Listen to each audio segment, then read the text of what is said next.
Man, Rooster, it's got to be 5 o'clock somewhere. Ow, ow, ow.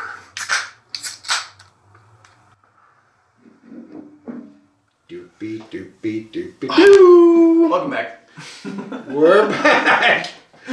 I feel like we spent the whole last episode talking about movies and TV shows, but you just blew my mind with so many trailers and plots and stuff. I'm like, are we going to continue We can a little bit because I think one of them that we didn't really talk about kind of coincides with what happened on Friday. But Netflix has this movie that just came out this past week called Leave the World Behind, and I watched it because the preview one was interesting, right?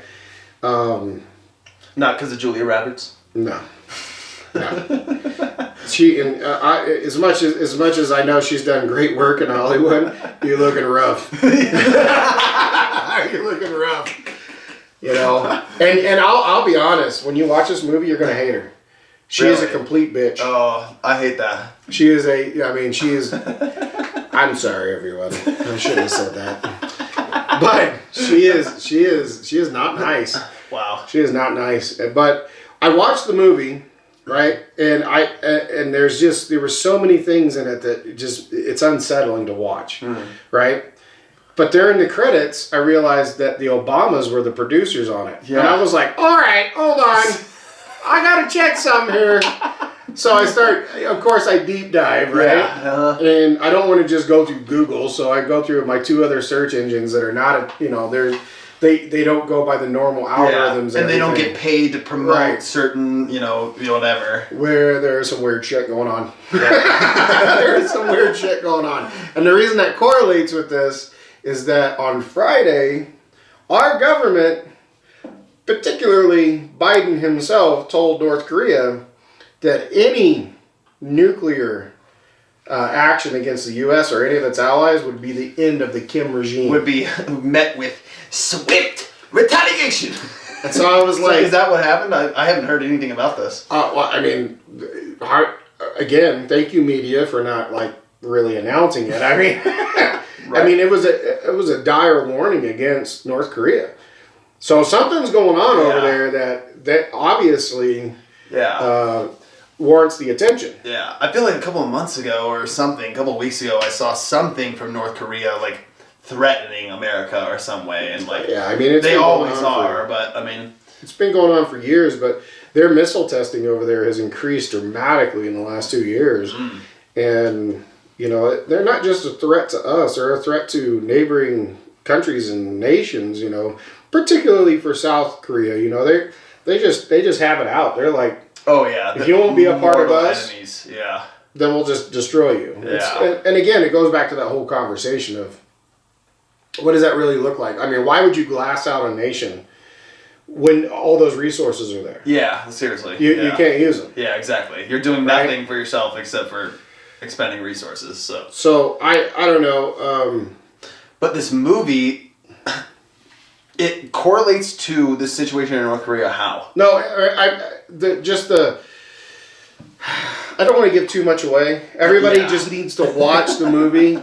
I mean, there's key points in it where I'm like, okay, well, there's a key point in it where there's a drone that's dropping propaganda, and I'm thinking to myself, no matter what the time or place of the war, right? If it's on particularly our soil, if a drone is flying over, regardless, the U.S. military is going to be shooting that shit down, right? So then you ask yourself, then it can't be somebody foreign.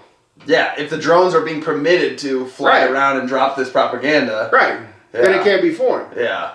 So it goes into all kinds of things. So it's centered around this whole doomsday idea. Communications get shut off, and they're on the East Coast, and they're witnessing bombings of major cities and stuff. Well, not necessarily. There's a lot of imagery that happens during the film that if you're not paying attention, you'll miss it.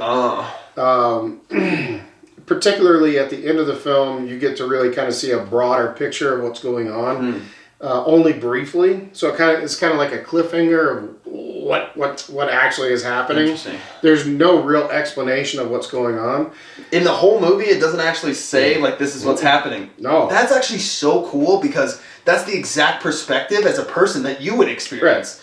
Right. Anything, like, the propaganda that falls from the drones is essentially the only news that you're going to get. Right. You have no idea what's going on fucking anywhere. And there's a couple, and I will put this out there. There, towards the beginning of the film, there's a map of the U.S. Now, this is where it gets really crazy. Is there's a QR code that's on the map, and you can scan it. You can scan it. Oh my god! And I won't tell anybody what it is. But if you're able to scan it, which I did, which took a long time. Did you have to get to the right frame? I actually had to get this on the computer. Yeah, so you could go frame by frame. And then open it up, right? Wow. To where the QR code is like perfect, right? Wow. But I won't tell you what it is because it's just off the wall. It's just, and I'm like, what is going on? Wow. That sounds like such a mind fuck. What is going on? That sounds awesome. I'm going to watch this tonight. But yeah, I and then what was even weirder than that was, I don't think it was a day or 2 days after that, Studio A24, and they've been doing a lot of movies over the last couple years, and some of them aren't that great, and some of them they're decent. You know, they're plausible. But their big one that's coming out in the spring is Civil War. And it's about the U.S. fighting itself. It's in our time. Oh, right in our time. That's what I was wondering. Right now. Wow. And I'm like, okay, you know it's Hollywood when Texas and California team up. And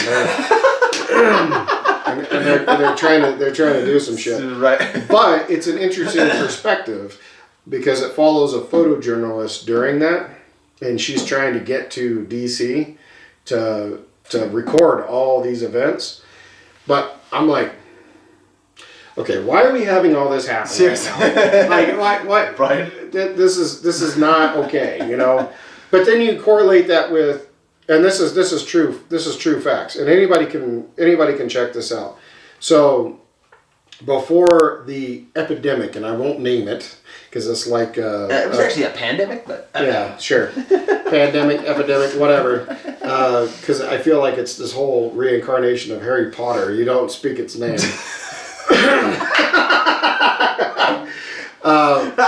So the World Economic Forum, they meet 4 or 5 times, I don't know, 4 times a year, I think, quarterly or whatever, and they talk about what's going on. So before that all happened, about almost 2 years to the date, they were talking about this possibility of this last pandemic happening and what's going on, and they named it. They named it in their discussions, but they were worried it was coming out of a wet lab in South America. And then not even almost 2 years to the date, it did happen, but it came out of China. Well, for the last 2 meetings, they've been talking about economic collapse because of cyber attacks. Wow. Because of breakdown of information, communications, and infrastructure. And it has been the forefront of their discussions for the last 2 meetings. Now, we'll see if that continues. How frequently do they meet? I think every quarter. Okay, yeah, gotcha. I didn't know if it was for the last 2 years or for the last half a year. But it's been recent. Yeah. But if they did it once, if they saw it once, and they're talking about this now, and then you watch a movie like that, Leave the World Behind, you're like, wait a minute. We're done. Hold on. Who's leaking this information? Right? Dude, the fact that the Obamas were the executive producers on that movie means that the messaging is at least somewhat on par with there's something going on with what actually would happen. There's a finger on a pulse somewhere. Yeah. I don't know what dimension it's in, but it's happening. I mean, you just think about what we've gone through in the last 3 years. We're coming into the fourth year stretch of this administration, and you got, gas is cheaper now, but we haven't even talked about that, how OPEC and, all of the Arab nations that produce oil basically said that if, things don't come back in line, they'll flood the entire world market with their reserves, which would essentially make gasoline about 50 cents a freaking gallon. Wow. Think about that. But what's their threat? I'm confused about if If what doesn't happen, they will do this. So think about what's happened, since the inception of the administration we have now. They closed off the pipeline, Keystone, and they've denied all these leases up until recently, and they quietly reopened these leases so they could start building back the reserves. Yeah. And now you have cheaper gas. Is this just for fracking? No, it's our oil reserves. Okay, It's so that these licenses, like, where do you? I guess they're all over. They're all over. But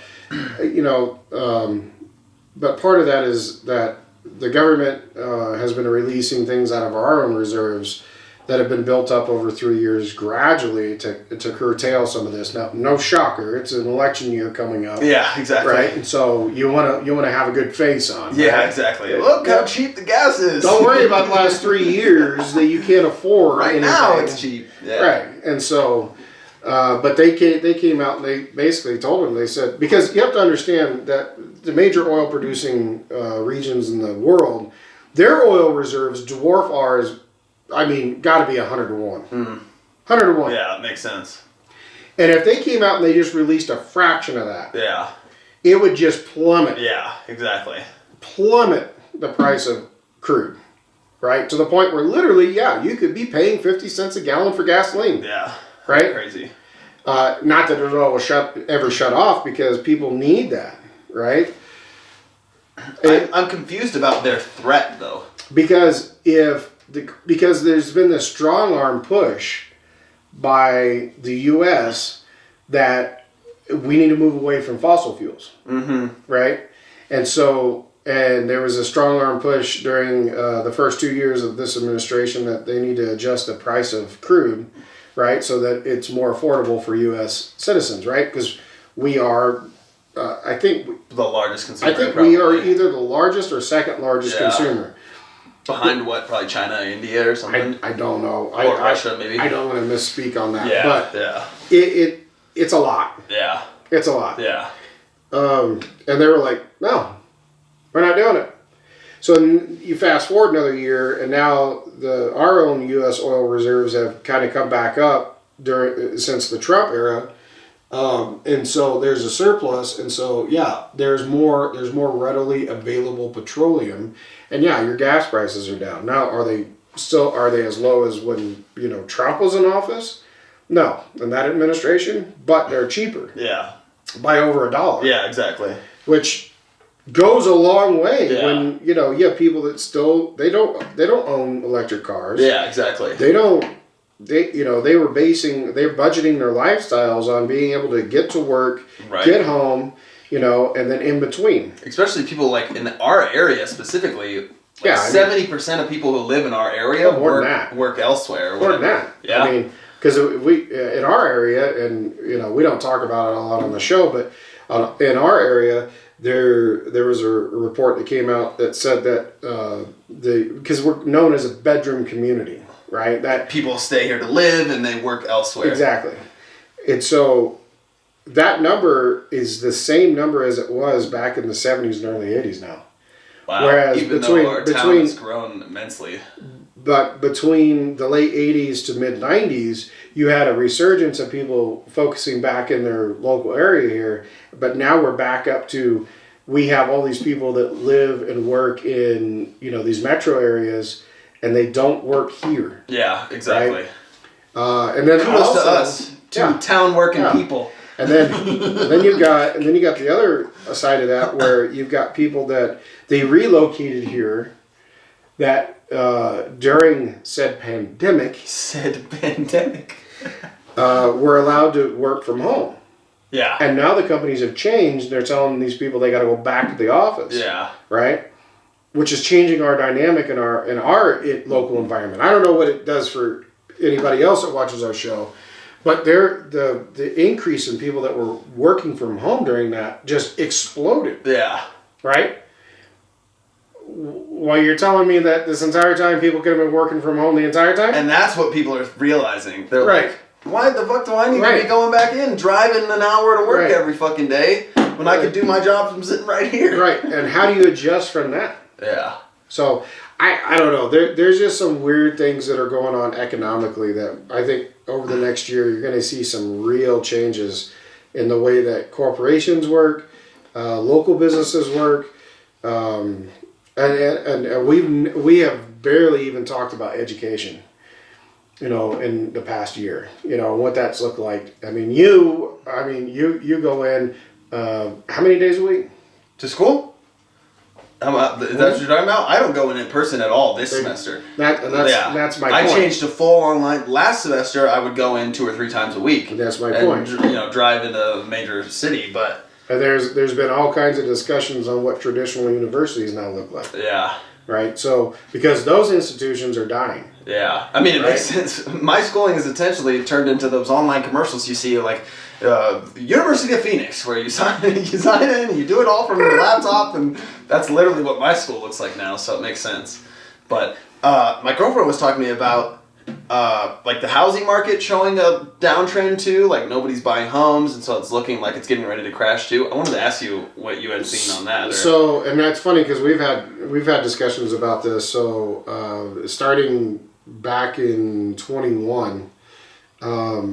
The banks, because we've gone through these periods where they're writing notes or writing loans, but they get screwed on them in the long term because people claim bankruptcy and then they default on their loan and everything else. Well, the banks are still writing the same type of loans, right? But in order to hedge their loans, they've been buying gold. That makes sense. So in 2022, the major financial institutions bought a shit ton of gold. Really? And I mean literal. Tons and tons and tons of gold. So the price of gold has gone up substantially? And that's why gold has been holding steady at such a high ounce rate. Interesting. Within the U.S. market. And here recently, the gold market's been going up again. In fact, it swung from like $1,987 all the way up to $2,084 in a 5-day period. Wow. And then it crashed again. It came back down, and it's going back up, and it's going to continue to do this until the spring, until their fiscal year calendar is closed, because the banks have to back their money with physical asset. And so 2023 is lining up to be a bigger year for these banks to own physical gold. Smart move on their part. Yeah, exactly. Smart move, right? Because they don't want to be left with their ass in their hands. Yeah. Especially with rampant inflation. Right. And what people don't realize is that when the interest rate goes up on a home, that's actually good for the financial market. And when it goes back down, that's bad for the financial market. And the Fed was saying that they were going to hold these rates for a 6-month period or more, and then they just announced that they're going to start dropping them, and in fact they have started dropping them in certain areas, and so now you got this uncertainty, and this is this is the catalyst for these banks to buy more gold. Gotcha. What does that mean for the U.S. citizen? Is that the more money that is backed by gold takes it back way to the back. Old days, yeah. Right. Or Nixon. Yeah, where we were backed by gold. And what better way to actually lock in physical asset than when it's backed by gold? Yeah. Perfect. What does that mean for you and me as consumers if we're buying a home? Especially you're a first-time home buyer, exactly. Right? You're going to be required to actually put more money up front. Yeah. Right. That makes sense. It's no longer a 5 or 10% of the home value. Yeah. You're looking at 20 or 30%, which, let's say on the average, I don't even know what the average is anymore for a starter home, but maybe you're looking at $250,000. Yeah. Right. Seriously, that you just gotta have. And now you gotta have at least $25,000. Yeah. To even walk to the table. Seriously. That just restricts you from home ownership. Exactly. What does that do for you? Right. And all these large companies like BlackRock and stuff we were talking about are just swooping up properties left and right. Oh, yeah. Like, we're literally creating a generation of renters. Yeah, because think about it fiscally and on the fiduciary side, when you talk about money, why would you buy a property, right? Turn around and sell it, make, let's say hypothetically $20,000 to $30,000, $40,000, $50,000 on the sale, right? When you can create a property management company within your own ranks. It's an umbrella, so you're creating another whole division. You're buying all these homes, and then I'm charging you $2,500 a month exactly for a little 2-bedroom townhome. Exactly. Right? Guaranteed income that month after month after month after month. Yeah. And if you don't work out, guess what? The next person is waiting to get into that Somebody spot. else is doing it. Literally. So and yeah, that's taken that individual ownership away from U.S. citizens or citizens. Period. I don't care who it is. Yeah. It takes it away. Now it's all controlled by corporations, right? And they're not stupid either. They're doing the same thing that the Fed is doing and the banks are doing. Is they're backing all of their money by gold. Yep. So they don't care. What does it matter to them? Right. Let it default. They're covered. Seriously. It's screwy. Scary. Yeah. So, anyways, watch that movie and feel better about yourself. Right. It's called Leave the World Behind on Netflix. I'm watching it tonight, dude. That sounds so cool. We'll be back in a minute. We gotta take a quick break, but yeah, ponder on that for a second. Yes, we will return. Peace.